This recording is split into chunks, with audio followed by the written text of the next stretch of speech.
morning. We're so glad you're here today. And I'm Gretchen Batra, and I'm an AARP in the North Carolina mountain region, the beautiful mountain region. And we have with us Celeste Collins, and she's with On Track Financial Education and Counseling. And that's also in Western North Carolina in the Blue Ridge Mountains. Just a little plug for our area. And On Track is a nonprofit organization, and in some places it's called consumer credit counseling, but it's definitely a nonprofit organization. So that's important to know. And backing us up is my wonderful staff partner, Rebecca Chaplin, who's an associate state director in the mountain region. And my goodness, do we need her for the technology? So we're so glad to have her. So as we get started, we're going to welcome your comments and input and questions in the chat box. And the first thing, though, before we do that, I want Celeste to just have a few minutes to address some questions about saving. And in preparing for the webinar, she told me there's two ways to save. And I always thought save under one umbrella, but there's a couple of ways. So Celeste, explain that. I sure will. Good morning, Gretchen, and good morning to everybody who's participating with us today. So we're talking about daily ways to save. And when Gretchen and I were talking about the topic, I said something like, well, there's saving and then there's saving. And so when you think about saving, there is an approach that is, I'm going to save money on something. So a reduction of expenses. So you get a bargain, or you use a coupon, or you cut out an expense. So you're saving money, you're reducing your expenses. And on the other side of the topic, there is actually saving. And so it's putting money into an account, putting money into a money market or a certificate of deposit or an investment of some type. So you're doing the act of saving into a savings vehicle. And so sometimes people talk about saving and cutting expenses, but then the money that they actually have reduced their expenses, they don't do anything intentional with it. So it just sort of filters out into other expenses. And so while it's good to save money that way, if you're not being intentional about how you're using that money that you've saved, then you don't get all the benefits that you could get if you make some deliberate plans to use that reduced expense money in a very intentional way. Okay, but we come out ahead. That's the ahead. We come out with more money. So when we're talking about cutting expenses, I guess we're talking about debt and credit cards. Those pesky credit cards are so useful. So let's talk about cutting expenses. For some people, the credit cards and other kinds of debt can really get costly. So help us understand that. Absolutely, Gretchen. One of the biggest expenses for folks who carry credit card debt is the cost of carrying that debt. So when you take a look at the credit card debt that you have, if you pay it off at the end of the month, then that actually is a good way to use somebody else's money, in other words, the credit card companies, for expenses that you've put on your credit card. Yeah. But they can be very enticing to get you to, oh, well, I'll just put a little extra on and pay it off over time. So what we have seen happen to folks, that sometimes they lose track of the amount of money that they have on their credit cards as a balance. Then they aren't paying attention to the interest that's accumulating or being charged every month to the account. And it can really get out of hand. And when you look at credit cards, interest rates of 18, 20, 24%, we're not earning anything like that on our savings accounts and CDs and money market accounts. So a place to cut expenses would be to reduce the credit card debt that you're carrying month to month. And thereby you're saving the money that you would be spending on the interest rate or the interest cost. So people go, oh, that sounds easy, but it's not easy to do. And especially if you're somebody who uses credit cards for everything, it might be You might be thinking, I don't even know what I put on my credit card. So that's a place to start.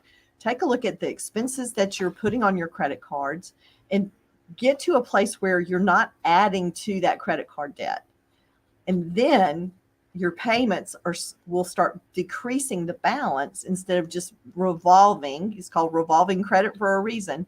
And so not having it be something that continues to cost you money because you bought something for Christmas one year and you're still paying interest on the balance over the course of the next year. Mhm. Okay. Well, yeah, that credit card debt and other kinds of debt are really important. But now we're going to get to the more everyday kind of thing, just as our title was Daily Ways to Save. So, and people, you've got lots of ideas, tips, and so forth. That put them in the chat box, and we will be watching for those. And you can add to the hot tips to share. So one of the first things we want to talk about is housing and utilities, because those are a big chunk of our expenditures. How can we work with that? I mean, some of them are daily costs, and some are monthly, and then some are more periodic. So help us understand ways to cut costs there. And I'm going to be watching the chat to see what hot tips other people have. I love that. And when we were talking about planning for the show, we realized that housing is most people's biggest expense, whether you're renting or paying a mortgage. Those expenses can be very, very high. And so when you're looking at your mortgage expense, figure out the interest rate, how long you have left to pay on your house, things like property taxes. Sometimes there are discounts for seniors depending on the community that you live in. So you can check out with your county tax collector if there's a discount. If you're of a certain age and certain income bracket, they can reduce your property taxes based on your age and your income. So that's a really good way to save some money. That's wonderful. I didn't know about that. So I called my city county, county tax collector. And those folks who like Googling things online, you'll be able to find it on your county's website, and it'll tell you if there's some discounts available and then the process for that you go through to apply for those discounts. So that's a great way to save, particularly for folks who have paid their house off. Yay, if you have. Then the property tax bill can turn into a big expense once a year. But unless you've planned ahead for that, it can be a budget buster if you're not careful. When you look at other expenses in housing, utilities can be a big cost depending on where you live and depending on how much air conditioning you use or how much heating you use and things like that. And we know that as folks have a lot more birthdays, sometimes they need their house a little bit warmer.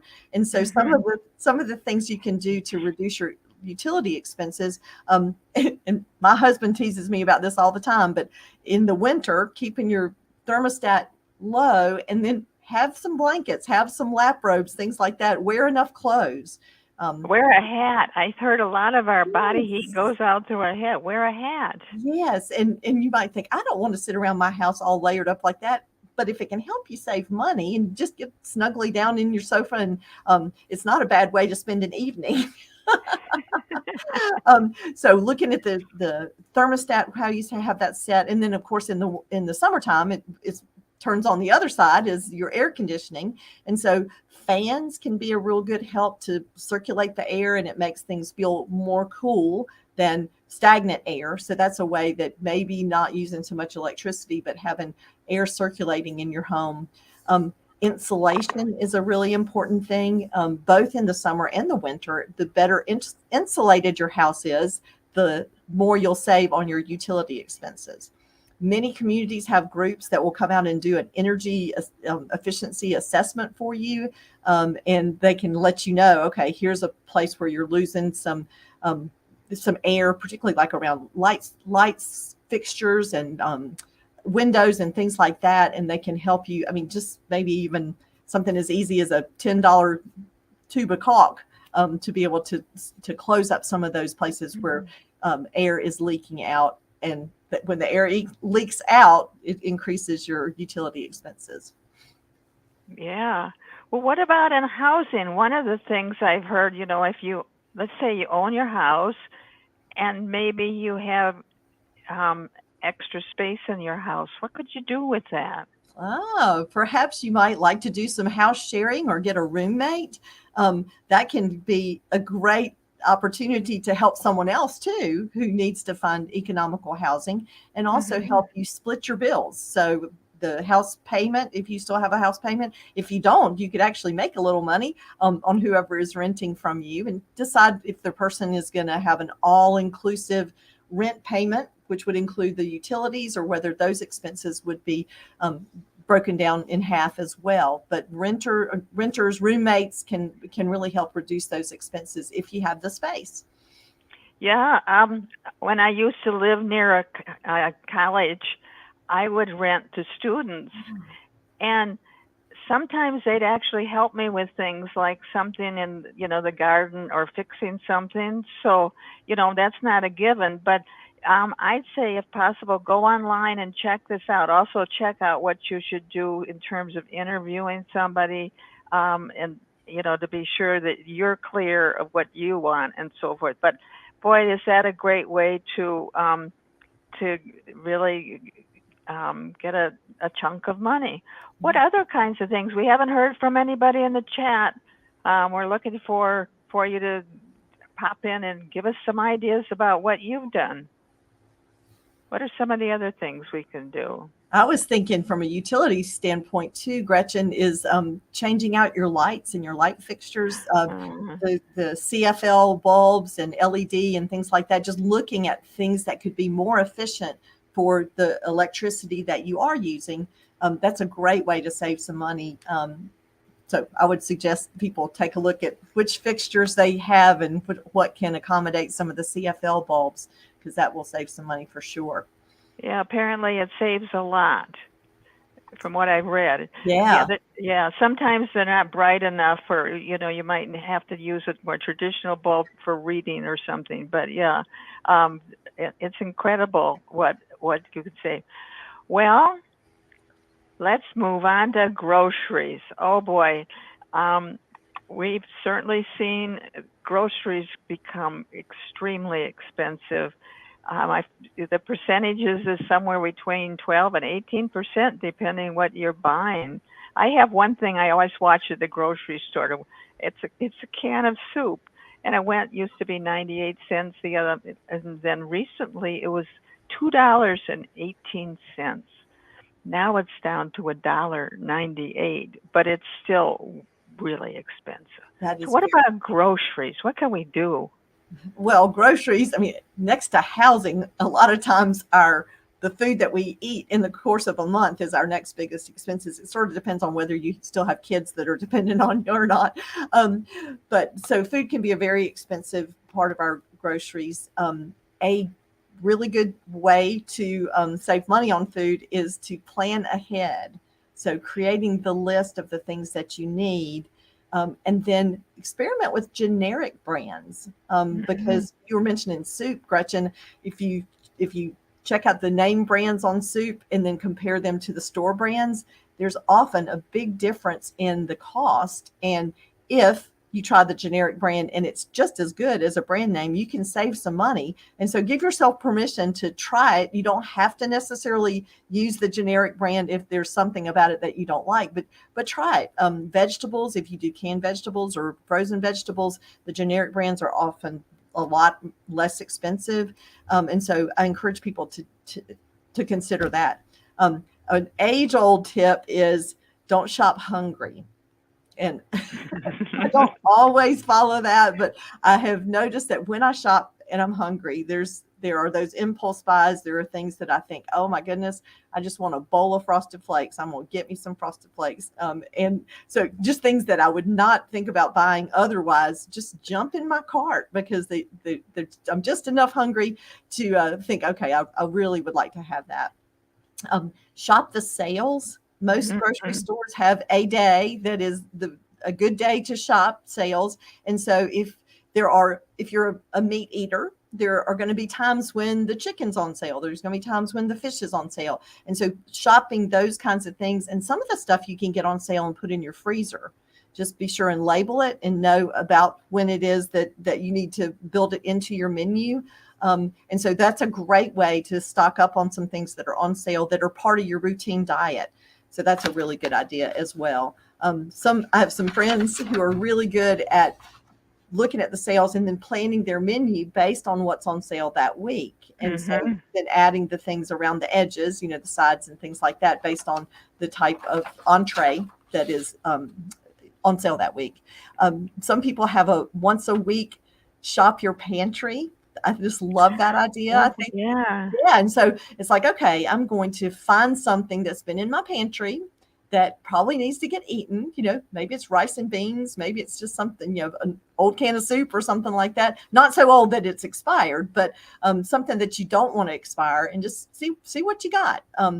People have vegetarian meals once a week, rice and beans or something like that, that sometimes, depending on what is in that meal, can be less expensive than something that involves a meat. Hey, Celeste, we've got some ideas that have come into the chat. Oh, And good. I guess in order to see them, we've got to have them on the screen. So, guess. We're going to hold that, Sandra, because we're going to get to that with when we talk about cars. But hold on to that question. Oh, good. We're getting all kinds of ideas. Oh, this goes for utilities. Yes. Yay, Nancy. Thank you.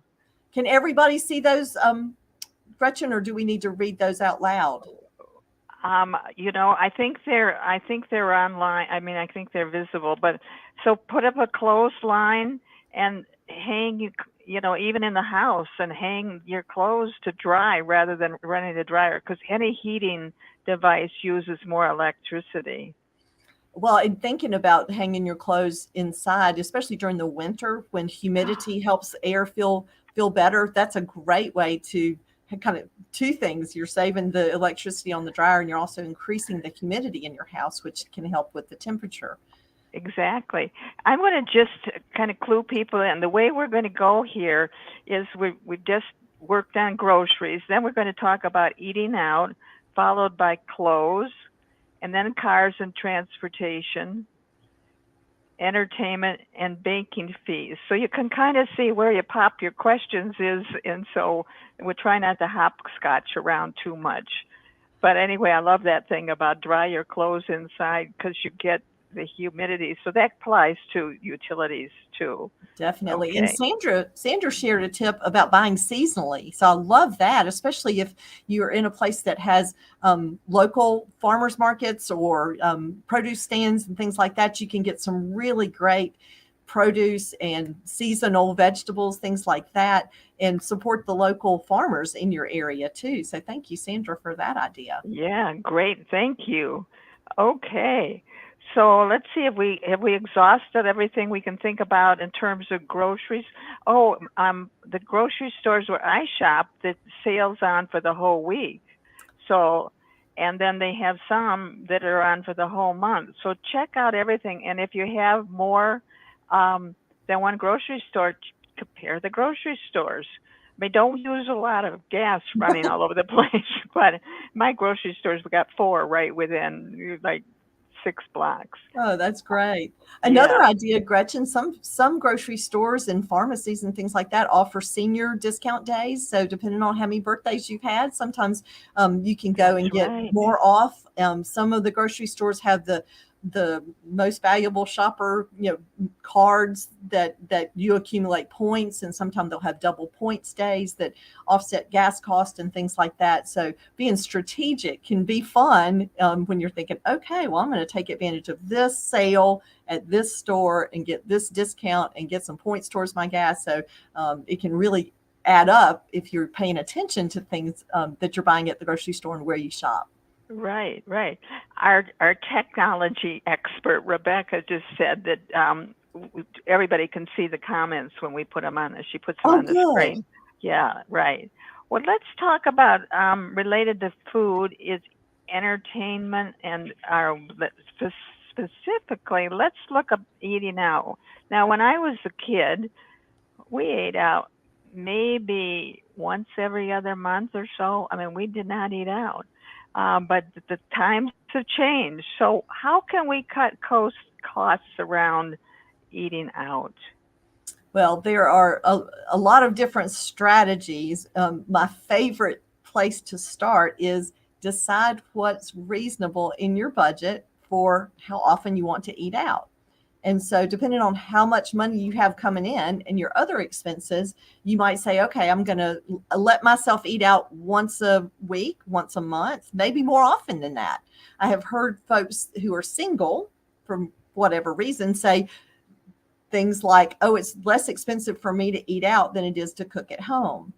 That may or may not be true for your particular lifestyle, but don't just say it. Figure it out. Is that really true? I mean, if you go to a restaurant and get something, an entree for $15, drink water, take some half of it home and eat it on it over a few other meals, maybe it does break down to a pretty good per meal cost. So I'm not saying that eating out will break your budget, but if you're not paying attention to the cost of eating out, it really can surprise you with how much you might be spending at a restaurant. Some strategies for when you're in the restaurant: take a look at the specials and see if there's some good discounts. Take a look and see if there's a senior discount or an older adult discount, if that's possible. Look and see if you can. I mean, Groupons are a thing. There's other coupons. Sometimes restaurants are trying to drum up traffic, and they'll have a good deal online if you do online shopping or looking for coupons. And also sometimes days of the week, there are restaurants that are trying to drum up traffic on certain days of the week, and they might give better deals then. Buy one, get one free entrees, things like that. So looking at times of day that you're going to eat. I've been amazed at how many restaurants you could go during lunch, and pretty much the same entree is a few dollars cheaper than it is if you go in the dinner hour. Right. And so looking for those kinds of opportunities to save money can make a difference as well. And sometimes breakfast is even less expensive. So, least expensive probably breakfast, then lunch, and then dinner. And we just had a comment about if you belong to AARP, use your AARP card, because look at it and see, what benefits, because some restaurants give a discount, 10% or something like that. That's Nancy. Thank you, Nancy, for telling us that, because that's a great one. Something else, Gretchen, that I used to bribe my children, and I will admit this, when we would go to the restaurants, the drinks are so expensive. And that is where restaurants make money. But I would tell my kids that if instead of getting a soda or something that I had to pay for to drink, I would tell them if they got water, I would give them $1.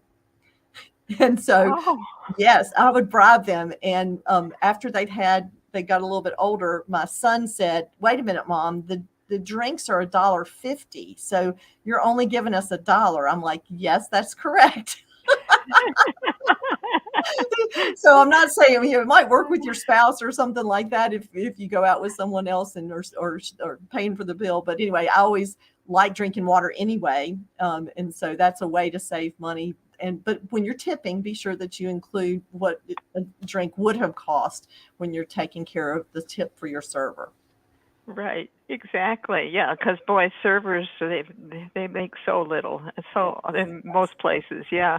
The other thing is sometimes you can share a dish. Now, some restaurants give an upcharge for that, make you pay, $1.50 more if you share. But a lot of places you can share a dish. That's true. And I have used the strategy of, oh, I really want something from that restaurant, but if I do a takeout order instead of sitting in the restaurant, then I have what I want to drink at home. I can just get the entree, and there's not as much pressure for tipping your server because you're picking it up at the carry out window. So that can help as well. Okay. Rachel says, whoops, we went off screen. I like the discounted gift cards offered by AARP Rewards. I wondered about those rewards because I'll get reward points and I'm not sure how to use them. But now I see I could use them to get a discount for a restaurant. Thank you, Rachel. Yay. We're all learning things here. Really. Absolutely. Well, maybe we should move on to clothes. Um, some people buy clothes seasonally. Some people just buy clothes whenever they, see something they like. Um, and um, then some people shop online for convenience. And um, anyway, so what can we do to avoid overspending? Well, like with the eating out um, idea, the strategy to start with is what's your budget? What is it that you want to spend on clothes? And for some people, they get clothes every month, and some people shop more seasonally. So in the fall, they'll look for what they need for the winter. In the spring, they'll look for what they need for the summer.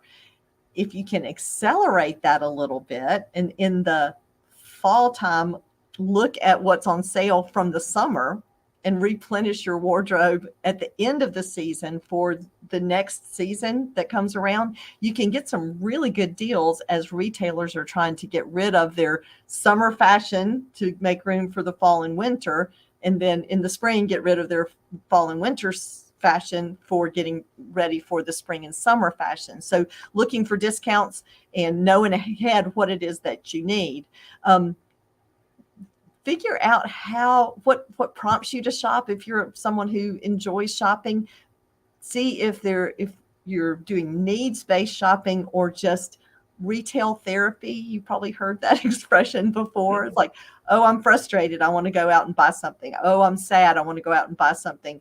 Oh, I'm happy, I want to celebrate and go out and buy something. And make sure that if that is the way that you like to shop, that you build it into your money plan.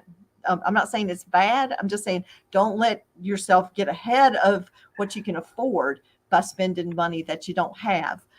Remember that conversation we had about credit card debt? That hits some people sometime. Something I have noticed with the online shopping, it is so easy.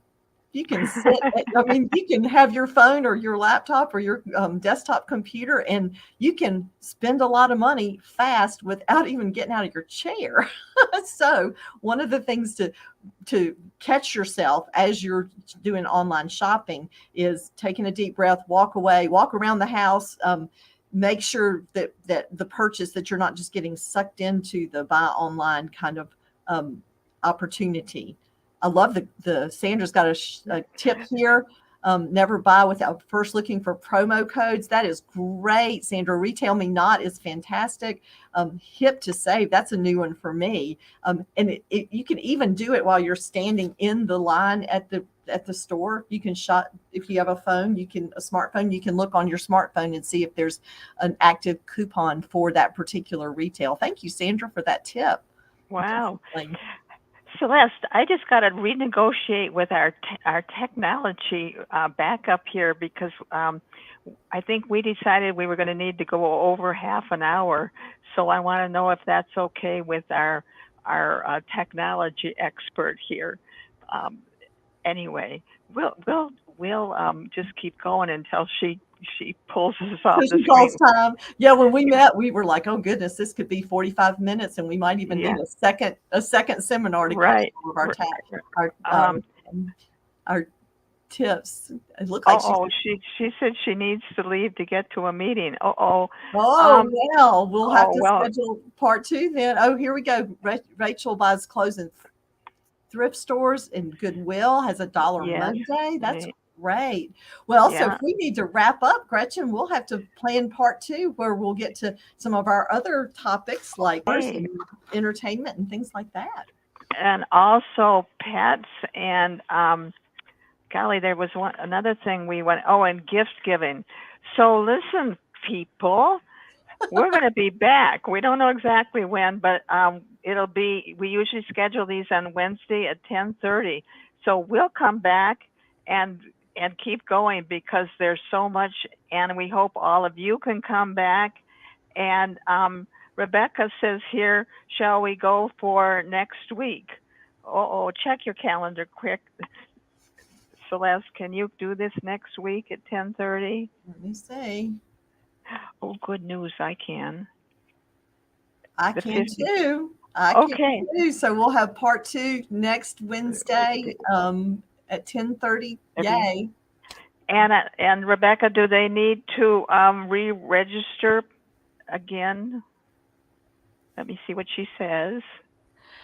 Oh my goodness. This Hi. is just so fun. Here So she I hope is. you're all having as much fun as I am. We will send you an email with the information about where to find us next week, but you can always find us at the AARP North Carolina YouTube channel where you're watching this video right now. We will send you information on part 2, and we will also send you a survey because we want to know what you liked and did not like about this session. I'll put a Then link in the chat as well.